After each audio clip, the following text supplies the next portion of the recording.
Good morning, good morning, good morning, my brothers and sisters. Good morning, and welcome back to another Good Morning Grief Devotion. It's your boy, Pastor Corey Allen Duncan Sr., grateful and thankful for this wonderful opportunity that the Lord has afforded us to gather together in this virtual space and place to start our day off in the power and in the presence of the Lord.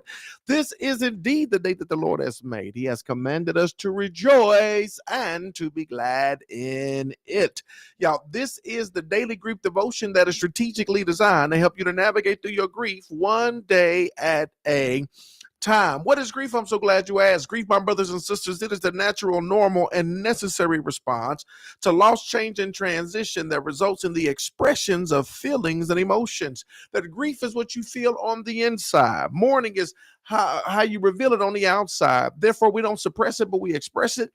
We don't ignore it, but we explore it. We don't conceal it, but we reveal it. We don't lock it up, but we let it out. That's why we shout good morning, because mourning is a good thing. Mourning is a good thing. Mourning is a good thing. Regardless of what people say, mourning is a good thing. And I'm so glad that you're here with us on today. So we lead you in a very special way in today's Good Morning Grief Devotion. Today, my brothers and sisters, is day 144. Thank y'all for coming back for some more. We're going to talk about the anniversary effect. The anniversary effect. This is how we're going to jump this one off. We're going to talk about the anniversary effect. Can you put the date inside the chat? Put the date of the loss, the change, the transition that you experienced when your loved one transitioned. Go ahead and drop the date inside of the chat. Drop the date inside of the chat. Drop the date side of the chat. When it comes to my father, I done threw it in the song, right? The Temptations, they said September, I think. I say December. It was the 3rd of December, the day I always remember, because that was the day that my daddy died, right? The 3rd of December. I want y'all to drop the date in the chat. Drop the date in the chat. What was that date? What was that date?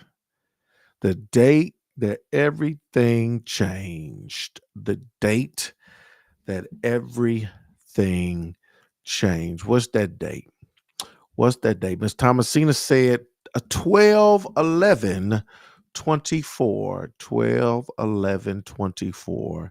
Thank you, Miss Thomasina. Hey, Natasha Davis. Natasha says 2/2/2019. February 2nd, 2019. December 11th, 2024. 8:43 p.m. Miss Connie that took it a step further. She put the time. Nikisha 2/22, 2017. Kiera Colbert, May 12th, 2025. Amen. May 12th, 2025. Sean Spells, 9/1/2019. LaShonda Benton, 2/19/2011. Marla Talley, 11/2/2019. And 12/2.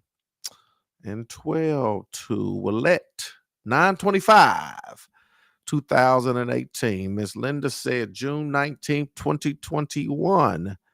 Miss Eunice Murray says 9/8/2022. Miss Jamelia 4/20/2016.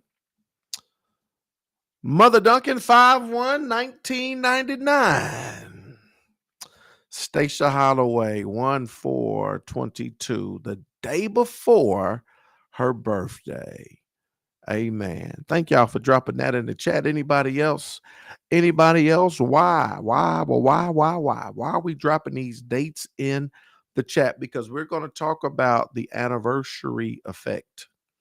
We are going to talk about the anniversary effect. Let's talk about it, y'all. Here it is. Ecclesiastes 3:4. There's a time to weep, a time to laugh, a time to mourn, and a time to dance.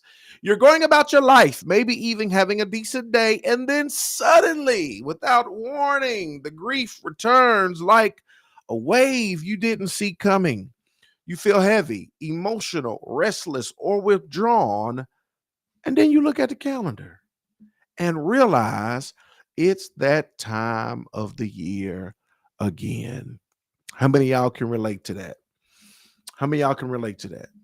Some of us, especially early on, you may, of course, the day, you remember the day, but as time progresses, sometimes you're going about your day. You feel heavy. You like it's heavy. You feel different. You feel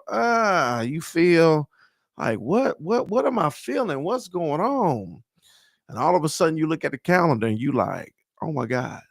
And whether it's that day, whether it's that week, whether it's that season, right?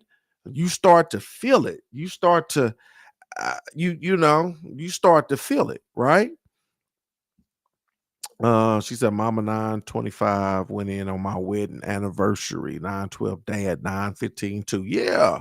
And so you start to feel it. And for everybody, there's even seasons attached to it, whether it was winter, spring, summer, or fall, whatever the case may be, you start to feel it. You're going about your day, and all of a sudden, the grief wave hits you, or that week something seems off, and then you look at the calendar and you realize it's that time of the year again. This is called the anniversary effect, when the body, the heart, and the mind remember a loss even before you consciously realize it. It's the birthday that no longer gets celebrated, the holiday that now holds a gap, the day everything changed, right? The anniversary effect, the body, the heart, the mind remembers a loss. Ain't that amazing, y'all? That subconscious, you're not even looking at the calendar, you're not even thinking about it. But the anniversary effect, that day comes around, the body, the heart, and the mind, they remember. The body, the heart, and the mind, they remember. And for some of us, because you have celebrated it for so long, not the death, but like the birthday or whatever the case may be, you've been inside this rhythm of celebrating it for so long, or even with the loss, the trauma of it all. When that 365 comes back around, it's amazing how the body, the heart, and the mind somehow, right, can sense it, pick up on it, and remember it. It's the anniversary effect. That grief has a clock of its own. Y'all hear me? Grief has a clock of its own. Even if time has passed, pain can return like it happened yesterday. That doesn't mean you haven't healed. It means your love still lingers and your heart still honors what was lost. It has a clock of its own, right? And even if time has passed, pain can return like it happened yesterday. The thought, the remembrance, what you feel in your body, what you hold in your body, it can return like it happened yesterday. Anniversaries are sacred, not because they're easy, but because they give you space to remember. They're saying, well, you remember when 9/11 happened and all of that, and they started to say, don't forget to remember. They say that I ain't gonna go there, I ain't gonna open the door. They say, don't forget to remember, right? Because anniversaries are sacred. They give you the space, the time, the opportunity to remember, right? Whether you remember what happened, you remember in that day, you remember their life, their love, their legacy. It gives you the space, the time, and the opportunity to remember. They are tender reminders that your grief is real, that your love is lasting, and your story is still unfolding, even through the ache. God meets you there. This is the good news. When you have those moments, when you come across those seasons, when those dates are approaching, God meets you right there. On the date etched in your memory, and the ache you didn't expect, and the tears you thought had already been cried, He is present in your remembering. He holds you gently in your reliving. Uh, it's so important to understand, y'all. And this is Christian based devotional, grief devotional. And to me, it's both and it's not either or. Some people they really push counseling and those things, and they'll tell you to the neglect of God. And then there are some people who, you just need to pray about it. They tell you go after God to the neglect of counseling. And it's not either or, it's both and, right? It's both and. But I really want you to understand the power of God as you navigate through these seasons of sorrow, right? That when these anniversaries comes up and these dates and these things happen, God meets you right there. When the anniversary approaches, in the remembrance of it all, through it all, God meets us in the moment. God meets us right there. That's what we got to know and understand. Here's your point of application, y'all. As an anniversary of loss approaches, give yourself permission to slow down. Give yourself permission to slow down, to light a candle, to write a letter, to speak their name, to reflect and rest. Ask God to walk with you through the memory and remind your soul that this grief doesn't mean I'm stuck. It means I'm still loving. I think one of the most important things that we can do, and this is mourning, y'all, what we do, and I say it every single day, when the anniversary approaches, a lot of times we suppress. This is what we do. A lot of times we try to stay busy because we don't want to think about it. We don't want to deal with it. Y'all, and that's, I get it. Sometimes we got to go into that mode for different reasons, but y'all mourn, right? Grieve, feel, mourn, reveal.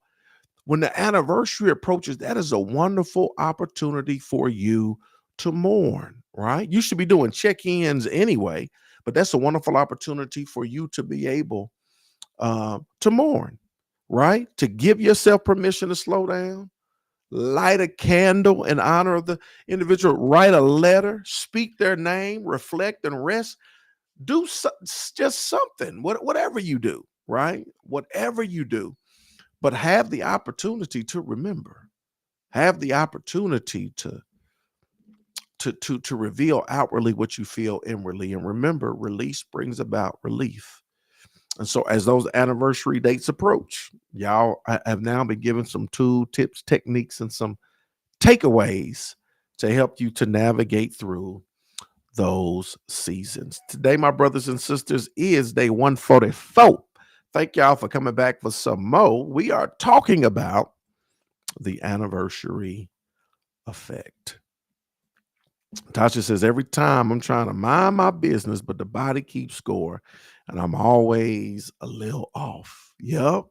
The body keeps scoring. It's always a little off. And whether it's the death, whether it's their birthday, whether it's your wedding anniversary, a special day, a special trip, a special something, man, that body keeps score and it comes up. Grief has a clock of its own. It most certainly does. Hey, Lalicia Jordan. Hey, Devada 12, 7, 223, and 115. 2/8/2022. How could we ever forget? Can't remember the date. I remember the month and the day. Yes. It is important, y'all, to build a ritual around these anniversary dates, right? As a part of remembrance, as a part of how we move forward. It is important to diagram all of those things so that we don't just grieve, but we mourn. So I hope and pray y'all have a sensational Saturday. Thank y'all for tuning in. Look, I'm looking forward to being with y'all again tomorrow.